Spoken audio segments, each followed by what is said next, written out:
What's up everybody, Mark with Coffee&Toys bringing you another figure unboxing and review. Today we're going back to the world of professional wrestling. Specifically we are going to Mattel Ultimate Edition action figures, and I've got another 2-for-1 today that I'm really excited to get into because I missed at least one of these figures the first time they were offered, and the other figure I actually had at one point and got rid of for who knows what reason. But that being said, good morning, first of all. If it's morning where you're at, it's morning where I'm at today. But we are going to be reviewing today the re-release of the Ultimate Editions, Ultimate Warrior, and Stone Cold Steve Austin. Let's talk about it.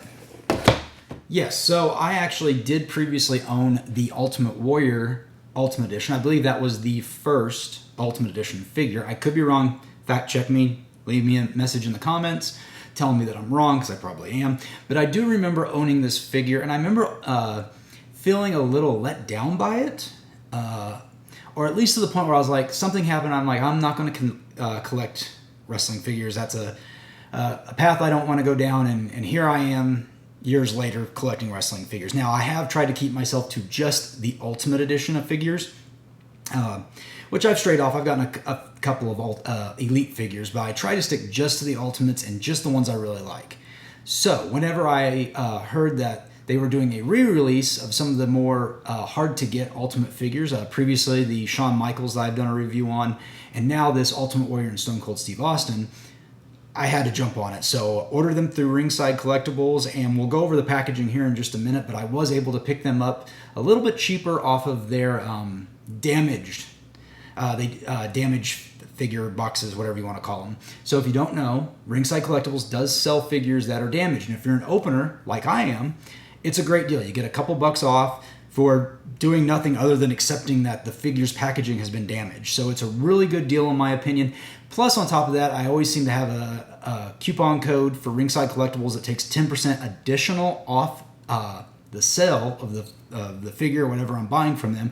So couple that with a couple bucks off, you get a pretty good deal. I got these probably just under MSRP, all said and done.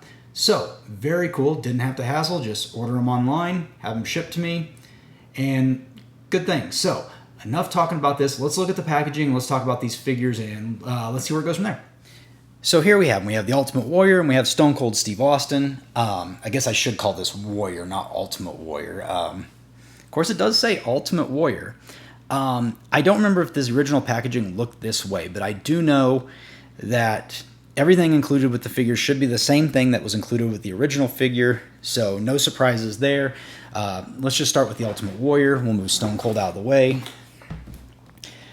And so yeah, there we go. We have his appearance as he was in WCW for Halloween Havoc 1998, where he fought Hollywood Hogan. This is the outfit he wore. Of course, we have a picture of the Ultimate Warrior on the side. It's interesting because they've actually used a graphic of the Ultimate Warrior from his WWF days, and then they just changed the face paint to match more what he wore during Halloween Havoc. But this is definitely not a representation of what Warrior looked like in WCW.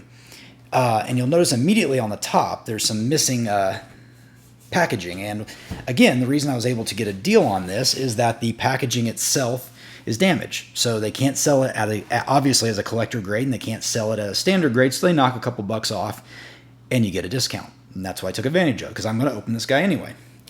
But there we go. We have Ultimate Warrior Greatest Hits, and that's what's changed. So they're doing this Greatest Hits where they're re-releasing the figures, and essentially it's exactly the same. The box art's just slightly different, but you get the picture of the Warrior action figure with the Halloween Havoc in the background, and of course a actual photo of the Ultimate Warrior or Warrior in WCW in the right hand lower side. And of course you've got him 6'2", parts unknown, finisher the Gorilla Press Slam, WWE Champion and Intercontinental Champion.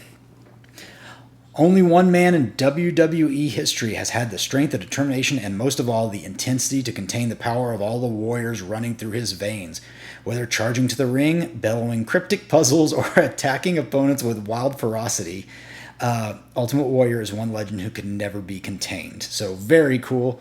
Of course, on the side, we have Ultimate Warrior, and again, we have him in the package. So That being said, we reviewed the Ultimate Warrior. Let's move on to one Mr. Stone Cold Steve Austin. So again, same box, Stone Cold Steve Austin on the top. You see all the accessories he comes with and the Ultimate Edition logo at the bottom. Ultimate Edition Stone Cold Steve Austin. And of course, same thing. We get the figure on the upper side and Stone Cold photo on the bottom. The shattering of the glass means only one thing. The Texas Rattlesnake is coming down the aisle, and he's got a Stone Cold Stunner ready for anyone even thinking about getting in his way, even and especially if it's his boss, Mr. McMahon. And that's the bottom line because Stone Cold said so. 6'2", Victoria, Texas, Stone Cold Stunner, 6-time WWE champion. Interesting that him and the Warrior are actually listed as the same height. I never knew that. I always thought the Warrior was a little bit bigger, but now that I think about it, he was quite a bit shorter than Hulk Hogan. And of course, we get the picture of Stone Cold on the side, and you can see the package is damaged. Again, this is why I get the discount, because bad packaging. Oh, greatest hits. So, before I go on too far, is anybody watching the Stone Cold Takes on America? Because that is a fantastic show, and if you haven't watched it, check it out. It's really fun just to see Steve Austin doing all these like everyday things and just seeing how it works for him. So if you haven't watched that show, it's pretty funny. So I'll give it a quick plug there. But of course, he comes with a title belt, but we're going to get into that here in a minute. So one more time, let's look at both figures together. And yeah, I'm going to cut away. We'll get these figures out of the box and we'll start talking about them. Okay, got both figures out of their respective packages, and I realized that both characters throw up their arms a lot, so I figured I'd start them off in this pose, just kind of as I was messing around with them. But yeah, here's just a quick overview. You can see that they are standing approximately the same height. Warrior's kind of crunched towards me. Austin's kind of pushed back, so that's why it might seem like he's taller, but they actually are fairly close to the same height. Matter of fact, let's just get them in a position so we can actually look at them at the same height level, since they are supposed to be the same height. Check that scale. So yeah, I'm going to say they're dead on even. But let's start with the Ultimate Warrior. Move Steve Austin again off to the side. Sorry, Steve. I do like Steve Austin, but I like the Ultimate Warrior a little bit more. That being said, so everything about this figure should be identical to the first one. Now, of course, you get the outfit, the cloth goods coat that he wore during Halloween Havoc, that has very cool designs on. Of course, if you know the Warrior, he's got all sorts of crazy designs. He's a very good toy action figure. I mean, you can do so many things with him, and that's why you see Ultimate Warriors in nearly every single line from Mattel. Of course, it's very cool, and of course, it's nice to see the detail of this jacket, because during the pay-per-view, you don't really see it much other than when he runs out. Here lies NWO. That's very cool. But let's go ahead and try taking that. Oh, actually, he has he's got some rubber bands on him still. But let's take off the jacket, because I want to see. Oh yeah, so he's got the tattoo immediately that I'm seeing on his arm. Again, these are ultimate figures. I expect ultimateness out of them, especially with the Warrior, right? So the big thing about this is that they've re-released these figures with pinless joints now. Now, when these figures first came out, they did have pins in the joints, and now they've re-released them on the new Bucks that don't have those pins showing anymore. So it's very cool. I've also been told that the body has been changed a little bit. I don't know. I don't see a difference. I mean, obviously, this body is a very muscular body compared to Steve Austin's. I don't know if it's net new or just a redesign. But we do get the Warrior looking very Warrior-esque. The hair is throwing me a little bit, and so is the pull that out of there. And so is the face paint, because I feel like it just doesn't look exactly like he looked during Halloween Havoc. Honestly, this hair seems a lot fuller, more volume rather, than what I remember Warrior having during that time frame. Of course, this was in 1998. Previously, he was in the WWE in 1996, so he'd been away for 2 years. And then, of course, next time we saw him wrestle, I think his last wrestling match was in 2008, and he was bald, or he'd shaved his head, or buzz cut, whatever you want to call it. And then, of course, during the Hall of Fame and whatnot, he had that very short hair as well. So really, this is one of the last appearances of the Warrior with long hair. but it does look good overall.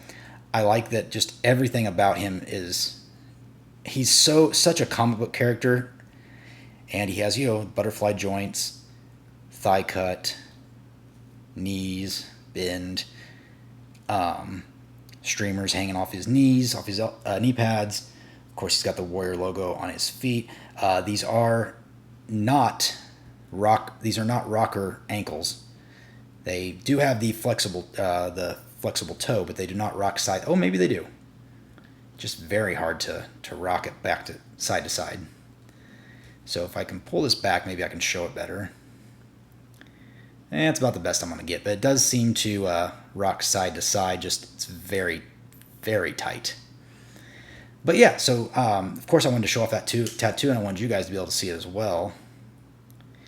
So of course there's that Warrior tattoo he's known for. OWN on the back. That's very cool. So we have the Ultimate Warrior there, and of course he comes with a few accessories. So he does come with 2 punching hands. Fisted hands. So you can have him doing clotheslines all day. And what would Warrior be if he did not have his open hands as well? I mean, obviously Warrior's going to need open palms to be the Ultimate Warrior, to call on the power of the Warriors. And finally, he does come with an alternate head. And this, I feel, actually looks more like Warrior than the head that's on him. I don't know why, but this really seems to have captured the likeness of him. And especially when I turn it to a profile, I can see Warrior in this. Again, I'm not a huge fan of the hair. I feel like it should be not as definitely should be blonder, but it's not bad. But man, I can really see Jim Hellwig's face in this secondary portrait. So that being said, that's really all there is to him. He doesn't have a whole bunch more accessories. Again, he was one of the first ones, if not the first Ultimate figure. So to get this updated body is very cool. But let's cut away. Let's go to Steve Austin now. And here we have it. We have Stone Cold Steve Austin, and he is, black trunks, black knee pads, black boots. I mean, kind of a boring character, but as far as wrestling history is concerned, the opposite. One of the most important wrestlers to ever have laced up the boots, so to speak. Now, Steve Austin, of course, has a much same exact body with the new pinless elbows and pinless knees. Oh, they're not pinless, surprisingly. Were they pinless on Warrior? Oh, they were not pinless on Warrior. I apologize. So they are pinless on the arms, but not on the knees. Now, I guess that's because they can cover it up with the knee pads. But, of course, less muscular body because of who Steve Austin is. This was on him, so I just left it. It is one of his accessories, though. He's got the black painted on wrist tape. And, of course, he's got all the same types of articulation that you expect in the Ultimates figures. He's got the other accessory, which is his knee brace. And, of course, down here you see his Texas logo with the Longhorn skull. And, yeah, like I said, a very basic-looking body. But, again, it's not just that he's basic because that's what Steve Austin wore. Steve Austin also comes with a boatload of accessories. Unlike the Warrior, he does come with quite a bit. So we're going to take a moment to go through all those. And first off is the pointing fingers. Now, if you don't know, Mattel does not want to release figures of Steve Austin flipping the bird to people, so they give him pointer fingers. You can get custom middle fingers online. I might actually do that. I might look into it because, it's Stone Cold. But I understand why they don't do it. They got to meet age requirements, and they can't have retailers trying to sell figures to kids that are flipping the bird. Sorry, I had a good drink of coffee. He also comes with a secondary set of fist for hands. So let's just put those over there. And of course, he's got his open hands there. He comes with, I don't even know where to start. So we'll start here. He comes with a Cloth Goods Austin 316 t-shirt. Cut off t-shirt. Very stretchy, as you can see. The Stone Cold skull on the back, so that's very cool. He comes with a baseball cap with the the skull logo, which is not focusing at all. There we go. That's about the best I'm going to get it. He comes with a microphone, WWE microphone. And of course, he wouldn't be Steve Austin without his Austin 316 vest. This is plastic, as you can see, and with the Stone Cold and the 3 skulls on the back. And he does come with 2 alternate heads. So the first alternate head is kind of this laughing, I don't know, this is probably after he's smacked Vince around a little bit. I do like this head. I feel like it captures Steve Austin very well. And of course he comes with a I'm not happy, pissed off Steve Austin face. Just frowning and all business. And then of course I didn't really talk about the head that's on him, but you know, this is more of a talking on the mic kind of head. And of course, they had to get his little dimple in there, so you can see his little dimple in his left cheek. And then, of course, finally, the thing that really sold me on it is he comes with the blue New World Title belt. So the strap is blue because, again, a little wrestling history. Day after WrestleMania 14, he did... Oh, that popped out. A day after WrestleMania 14, he did get a new WWE title as presented. And it had a blue strap. So there are other figures that come with this same title belt, but the title belt is in black. It did switch from blue to black somewhere in, I want to say in the summer of like 98 it switched, or late summer, early fall, if I'm remembering correctly. Or maybe it was later. I think it might have changed after Kane won the world title. I don't know. Somebody drop me a comment and tell me. But I do like this belt, and this is one of the main reasons I picked up this figure. I don't like that that's popping out, but that's really a minor gripe. I really just need to massage it a little bit, and I can get it right back in place. So that being said, I really do like this Stone Cold character, and what I'm going to do now is I'm going to accessorize them both, change them up a little bit, so you guys can really see what we're talking about when we play around with these figures, so to speak. So stay tuned. So there we go. I kind of mixed them around a little bit. Warrior, I just swapped the head on, left the jacket off. I really like that warrior pose. Steve Austin, I did him in this outfit because I was curious about the shirt, and I just want to see him geared up. I do not like this look, and I will be switching him out with the vest and an angrier face. Not that I mind this face, he just seems a little too happy-go-lucky for Stone Cold Steve Austin. This actually, going back to that Stone Cold Takes America show that I've been watching, this reminds me more of the Steve Austin from that show versus the wrestler Steve Austin. But that being said, I wanted to kind of show off some of the accessories. So, kind of final thoughts on this. If you didn't pick up these figures the first go-around, now is a great chance to get these 2 to your collection. The improved bodies with the pinless elbows, and not having to pay secondary prices. You can get these right now on ringsidecollectibles.com for essentially MSRP. There might still be some damaged ones left too if you want to go the route I did. But yeah, really digging this Warrior, really digging this Stone Cold. Definitely worth picking up. As a matter of fact, I give it a thumbs up. If you could give me a thumbs up and a comment and subscribe, make sure you subscribe because I am doing that live stream sometime this week. And when I do that live stream, 5 lucky subscribers will get a chance at one of 5 prizes. One of them will be a WWE Ultimate Edition figure. Now, I've put a preview out in a previous short that shows you which one it is, so I'm not going to mention it here, but rest assured it is a former world champion. And he does carry a belt that looks very similar to this. So that's all I'm going to say, but you have to be a subscriber. Subscribers get a chance to win. Also, if you're not a subscriber but you check out the live stream, I am going to give away to people some gifts away during the live stream for people in the chat talking. Who knows? Maybe I'll do questions or quizzes or something. I don't know, something or other. But lots of stuff to give away, so make sure you're subscribed. Make sure you like this video. If I missed anything, tell me in the comments. Let me know. Tell me which one of these 2 you like more, Warrior or Austin. I would love to hear what you have to say. Who do you think would win a match between Ultimate Warrior and Steve Austin if they're both in their prime? Let me know. Otherwise, I'm Mark. This is Coffee with Toys, and I will see you later.